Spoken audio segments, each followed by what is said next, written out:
ഇന്നത്തെ വീഡിയോ നല്ല ഐശ്വര്യത്തോട് കൂടി തുടങ്ങുന്നത് ഞാനും അഞ്ചാനും കൂടിയിട്ടാണ്. അപ്പോൾ ഇന്നും ഞങ്ങൾക്ക് ഹെയറിൻ്റെ പ്രാക്ടീസാണ്. ഏത് ഹെയർ സ്റ്റൈൽ വേണമെങ്കിൽ ചെയ്യാമെന്ന് പറഞ്ഞിട്ടുണ്ടായിരുന്നു. പിന്നെ എനിക്ക് കിട്ടിയ തല ഇതാണ്. അതായത് അനുചേച്ചിയുടെ തലയാണ് എനിക്ക് കിട്ടിയിട്ടുണ്ടായിരുന്നത്. അപ്പോൾ ഞാനിത് ഹെയർ സ്റ്റൈൽ തുടങ്ങി. അങ്ങനെ നമ്മൾ ഹെയർ സ്റ്റൈലൊക്കെ തുടങ്ങിയിട്ടുണ്ട്. കുറേ കാര്യങ്ങളും കഥകളൊക്കെ പറഞ്ഞ് സമയം പോകുന്നതൊന്നും അറിയുന്നേ ഉണ്ടായിരുന്നില്ല. പിന്നെ അനുചേച്ചിയാണെങ്കിൽ അപ്പുറത്തെ പിള്ളേരോടൊക്കെ കഥ ചേച്ചി അപ്പുറത്തെ പിള്ളേരോട് ഒരുപാട് കഥയൊക്കെ പറഞ്ഞിങ്ങനെ ഇരിക്കുകയാണ്. ഞാനാണെങ്കിൽ ഇവിടുന്ന് കിടന്ന് കഷ്ടപ്പെടുമായിരുന്നു. അങ്ങനെ ഞാൻ വാട്ടർഫോൾ ഹെയർ സ്റ്റൈലാണ് ചെയ്തിട്ടുണ്ടായിരുന്നത്.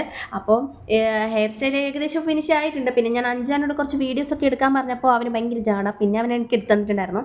അങ്ങനെ ഹെയർ സ്റ്റൈൽ ഒരു പകുതി വെച്ചായപ്പോൾ തന്നെ എനിക്ക് കുറച്ച് സമാധാനമായിട്ടുണ്ടായിരുന്നു. കാരണം എന്ന് വെച്ചാൽ കുറേ കെട്ടി എനിക്ക് എന്നെ പ്രാന്ത് പിടിച്ചിട്ടുണ്ടായിരുന്നു. കാരണം ആവുന്നേ ഉണ്ടായിരുന്നില്ല. അങ്ങനെ അഴിച്ചും കെട്ടിയും കുറേ സമയം ഹെയറിനെ കൊണ്ട് പിടിച്ച് കളിച്ചിട്ടുണ്ടായിരുന്നു.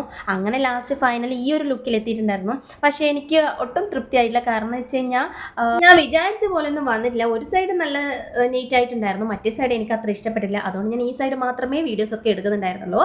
പിന്നെ നമ്മൾ അവിടുന്ന് കുറച്ച് വീഡിയോസൊക്കെ എടുത്തിട്ടുണ്ടായിരുന്നു. ഞാനും ചേച്ചിയും കൂടി കുറച്ച് വീഡിയോസൊക്കെ എടുത്തു. ചേച്ചിക്ക് വീട്ടിൽ പോകാൻ കഴിഞ്ഞാൽ ചേച്ചിയുടെ ഹെയറൊക്കെ കഴിച്ചിട്ട് പഴയ രൂപത്തിലാക്കണം. അങ്ങനെ ഞാനിതേ വീഡിയോസൊക്കെ എടുത്തിട്ട് പഴയ രൂപത്തിലാക്കാൻ വേണ്ടി പോവാണ്. അത് ഞാൻ നേരെ പോയത് ഹോസ്പിറ്റലാണ്. എനിക്കാണെങ്കിൽ ഹോസ്പിറ്റലിൽ വരുന്നത് എനിക്കാണെങ്കിൽ ഇവിടെ വരാൻ ഒട്ടും ഇഷ്ടമല്ല. കാരണം എന്താണെന്ന് എനിക്ക് അറിഞ്ഞൂടാ. സത്യം പറഞ്ഞു കഴിഞ്ഞാൽ ഇവിടെ വരുന്നതേ ഇഷ്ടമല്ല.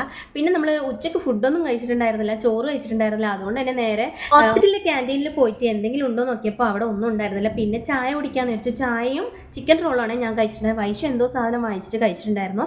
അങ്ങനെ നേരെ ഹോസ്പിറ്റലിനകത്തേക്ക് പോകുന്നുണ്ടായിരുന്നു. ഹോസ്പിറ്റലിനകത്തേക്ക് പോകുമ്പോഴേക്കും ഹോസ്പിറ്റലൊന്നും ആരും ഉണ്ടായിരുന്നില്ല. കാരണം നമ്മൾ ഏകദേശം ഉച്ച സമയത്തായിരുന്നല്ലോ പോയിട്ടുണ്ടായിരുന്നത്. ഉച്ചക്കൊന്നും ഇവിടെ ആരും ഉണ്ടാവില്ല എന്നാണ് എനിക്ക് തോന്നുന്നത്. കാരണം നമ്മൾ സാധാരണ പോകുമ്പോൾ ഭയങ്കര തിരക്കാണ്, ക്യൂ ഒക്കെ നിൽക്കണമായിരുന്നു. അപ്പോൾ ഇന്ന് ആരും കാണാത്തതുകൊണ്ട് ഭയങ്കര സന്തോഷം. പിന്നെ നമ്മളെ നേഴ്സ് വന്ന് വിളിച്ചിട്ടുണ്ടായിരുന്നു. അങ്ങനെ എന്നെ നേഴ്സ് അകത്തേക്ക് കൂട്ടിക്കൊണ്ടു പോവുകയാണ് ചെയ്തിട്ടുണ്ടായിരുന്നത്. അങ്ങനെ ഞാനും വൈഷും കൂടി അകത്തേക്ക് പോകുന്നുണ്ട്. അകത്തേക്ക് പോയിട്ട് ഇനി അവിടെ ഡോക്ടർ വെയിറ്റ് ചെയ്തിരിക്കാൻ വേണ്ടിയിട്ട് പറഞ്ഞിട്ടുണ്ടായിരുന്നു.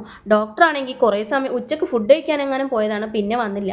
അപ്പം ഞാൻ കുറേ സമയം ഡോക്ടറെയും വെയിറ്റ് ചെയ്തിരുന്നപ്പോൾ തന്നെ നല്ല ബോറടിച്ചിട്ടുണ്ടായിരുന്നു. അങ്ങനെ നമ്മൾ നല്ല സൂചിയൊക്കെ വെച്ച് പുറത്തേക്ക് ഇറങ്ങിയിട്ടുണ്ട് ഹോസ്പിറ്റലിൻ്റെ. അപ്പോൾ വൈഷുവിനൊരു കോൾ വന്ന്, അവൻ കോളിലാണ് ഉള്ളത്. അപ്പോൾ അവൻ ഞാൻ വീഡിയോ എടുക്കുന്നൊന്നും കണ്ടിട്ടുണ്ടായിരുന്നില്ല. പിന്നെയാണ് അവൻ വീഡിയോ എടുത്തത് ശ്രദ്ധയിൽപ്പെട്ടത്. അങ്ങനെ എൻ്റെ ക്യാമറയിൽ വന്ന് ഒരു യോ ഒക്കെ അടിച്ച്. പിന്നെ ഇന്നത്തെ വീഡിയോ ഇത്രയുള്ള. വീഡിയോ ഇഷ്ടമായ ലൈക്ക് ആൻഡ് സബ്സ്ക്രൈബ്. ബൈ.